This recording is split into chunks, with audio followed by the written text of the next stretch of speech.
What's up, everybody? How you doing? Let me know if you can see me and hear me. I think we're good. There we go. We're good. What's up, everyone? What a hell of a pay-per-view, man. I'm speechless. I'm still speechless from what everything just happened.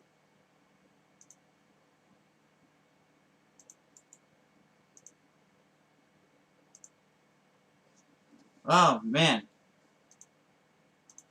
Hang on a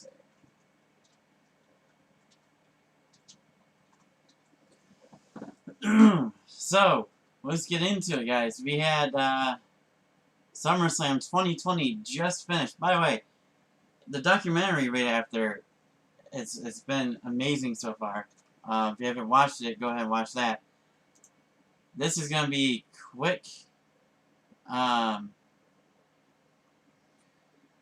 Yeah, we're gonna dive into that. So, we had SummerSLAM. We had the kickoff show start, and just like I said, they put the U.S. title match on the first thing, and there was some matches I wasn't really paying attention to. I think, yeah, because I'll have to go get a pizza actually, so there's that. Yeah, I ended up missing the Apollo match. I believe Apollo Crews won. I'm pretty sure he did. I'm not exactly sure. So when I came back, I missed all of Bayley's and Asuka's match. That's what I did miss. I know that for 100%. Because when I came back, that's when they were talking about Dominic and Seth. But the tag match was in front of that, I believe. So we had the tag team match of Street Profits taking on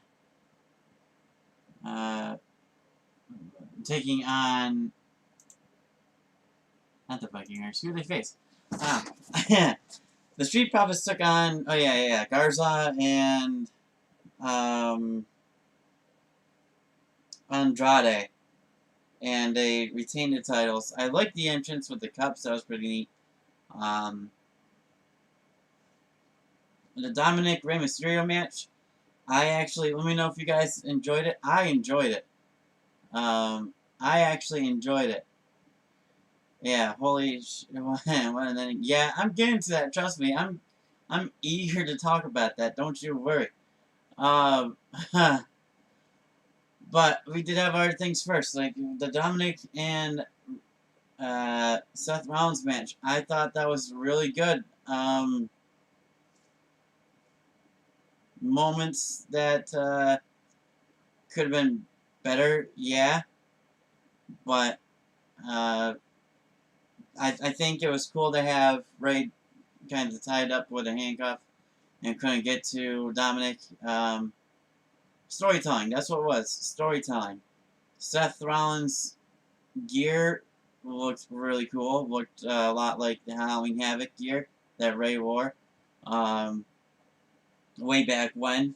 Then the next match I remember watching was the Sasha Banks Asuka match. And to me, I mean, we all knew Asuka was winning one of them, right? And I thought it was going to be Sasha Banks because that was the title that she had. So I mean, I don't know. Maybe it made sense to me. I don't know. I thought it was going to be that way. It was an okay match. It was whatever. It kind of was what it was. The Mandy Rose and Sonya Deville match. Loser leaves WWE. That match the turned into no DQ. That match, yeah. I mean, we all knew that Sonya Deville was going to lose. Somebody mentioned it earlier that she thinks they're taking time off because of what happened, so it made sense. But I mean, there's table spots, there's chairs, there's weapons. It was good. It was good. Mandy Rose won the worm with or the caterpillar, sorry, with Otis. And that brings us to the, I believe, co-main event. The which, by the way, thinking about it, where were the where was Jeff Hardy? Jeff Hardy didn't defend. I know he just got it, but still, come on now. He didn't defend. Randy Orton and Drew McIntyre was a great match. A lot of back and forth. We had the Future Shock DDT come back for a match, which is pretty cool. Haven't seen that in a little bit. Drew McIntyre ended up winning. That's what we predicted to happen too. We did say there wasn't going to be that many title changes, and there wasn't. So that's another W. All right, and then the match everybody is talking about, the main event. You'll never see it coming. They did not lie on that. They absolutely did not lie on that. You'll never see it coming. Braun Strowman, the Universal Champion, facing off against the Fiend in a Falls Count Anywhere match. Loved the Fiend's entrance and having all of that, the lasers, the him on the screen. You could barely, like, the hinting of his face on the screen. Loved every part of it. Again, Braun Strowman with the Strowman Express thing, still, like, making him the monsters drop all that. I mean, he did come out with a vest for, I don't know, it was like Cameo, not Cameo. It was just like he came out of the swamp, I guess. I mean, camo. I mean, to me, I would have still put some makeup on him, make him look dirtier, a monster. But it was a good match. We had multiple things used. There was a toolbox that was, to me, a throwback to the Hell in a Cell match between Seth and Bray. We had them battling it out. We had a big Uranagi right off the bat from Bray to Braun, which that threw me off because Braun's a big guy. They were battling in the back area with in the gorilla position they had there set up, and we had the red lights in the back. Did anybody else notice that? There was red lights in the gorilla's position. So there was that. Then they came out. Bray threw Braun into the main LEDs there, which I thought was another cool little callback. Maybe not. But at one point, when they were going over to those lights that were potentially where the audience would be sitting, that were all on the outside, under like past the ring entrance there, I thought for a split second that somebody was going to be trucked into those. And that was going to be like a big spot because that's the way they were kind of going, it seemed. But no, they bowed it back into the ring area. They went through the barricade at one point. Bray Wyatt brought out the toolbox earlier in the match, but Braun Strowman goes over and takes out a box cutter of all things. And I said on Loser Stream, I thought perhaps they were gonna have him cut the mask off or something. Could you imagine if Braun Strowman cut off the mask of Bray Wyatt? Like, what? But no, he did something like Retribution would do and just tore up part of the ring to expose the wood underneath it. And it didn't end up working though, because Sister Abigail, 1, 2, 3. Bray Wyatt, the Fiend, once again, your Universal Champion, gets up, turns around, bam! You never see it coming, right into a spear from none other than Roman Reigns. I was blown away.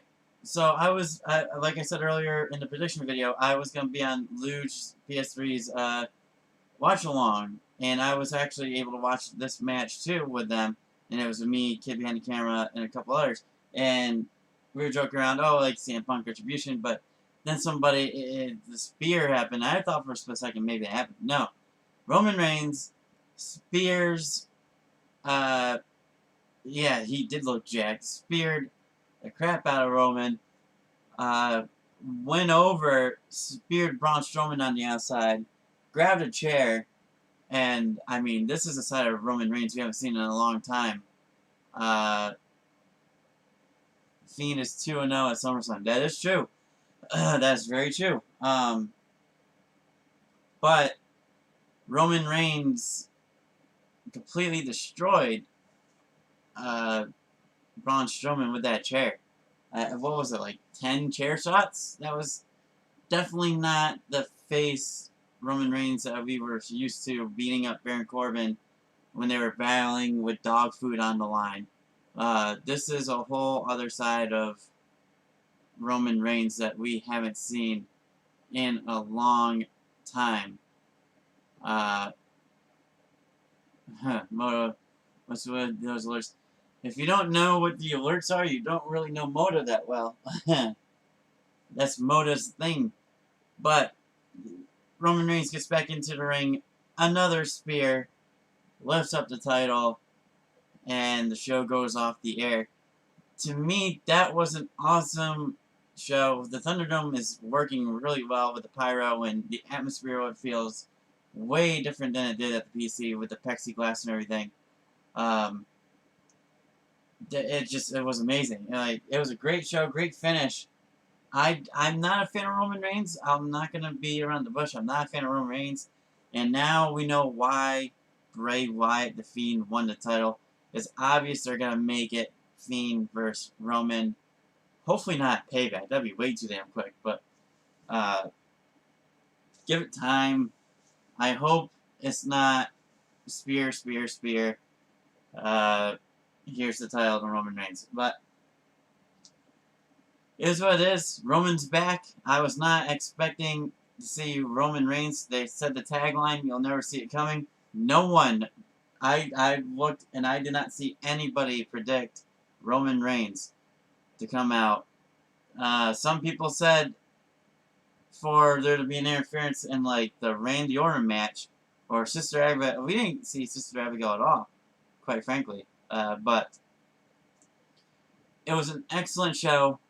Well done, WWE. It got the job done. Tomorrow night's Monday Night Raw. I might be in the Thunderdome. I did get my email saying that there's a good chance I will be. Basically, it's just timing issues. I do work tomorrow, so that might be a factor in it. So I don't know if I'll be able to get on it, but we'll see. Look for a red light somewhere around the arena. But with that, guys, let me know what you thought of SummerSlam in the comments below. I loved it. I wish I was able to go to it. It would have been 3 hours away from me. I've been to that arena where they were going to have it. But I thought it was a really good show. Much needed by WWE. And anybody but you, Roman. Soon to come. Don't give us another House of Horrors match, but yeah, we will be doing a Jackbox stream tonight. It will be in a little bit to let everybody catch up with the shows and let everybody get their reactions to the shows. So it will be probably around midnight-ish. Not long at all. But, like I said, let me know what you thought down below. And I will see you in the next stream in a couple hours. Have a great night, guys.